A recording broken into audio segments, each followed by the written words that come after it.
Moving toward the second paragraph of this chapter, A World Without Book, there is a frequently asked question. ایک سوال اکثر پوچھا جاتا ہے, What would the world be like?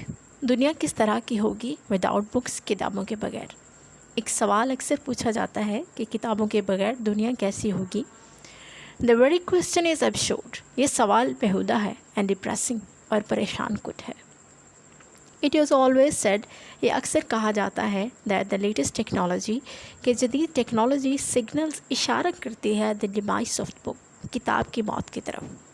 یہ اکثر کہا جاتا ہے کہ جدید ترین ٹیکنالوجی کتاب کی موت کی طرف اشارہ کرتی ہے.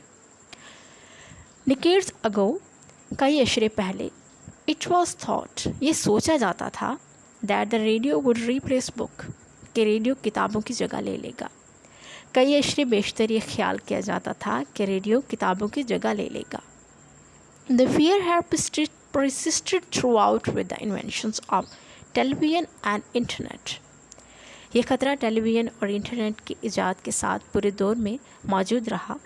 But scenes like that, لیکن اس طرح کے مناظر of Cantonese man, کینٹن کے رہنے والے آدمی کے reading the book, جو کہ کتاب پڑھ رہا تھا, negate the nation, اس خیال کی نفی کرتے ہیں that modern advances, کے جدید ترقیاں pose پیدا کرتی ہیں a threat to reading, مطالعے کے خطرہ پیش کرتی ہیں. لیکن کینٹن کے رہنے والے آدمی جو کتاب پڑھ رہا تھا جیسے مناظر اس خیال کی نفی کرتے ہیں کہ جدید ترقیاں مطالعے کے لیے خطرہ پیش کرتی ہیں. Books are themselves a form of technology. کتابیں خود ایک ٹیکنالوجی کی شکل ہیں. That is spread over the pages, جو کہ کتابوں پر پھیلی ہوئی ہیں, صفحات پر پھیلی ہوئی ہیں, and makes us, اور ہمیں بناتی ہیں, delve into the complexity of life, ہمیں زندگی کی پیچیدگیوں کی چھان بین کرنے پر لگاتی ہیں.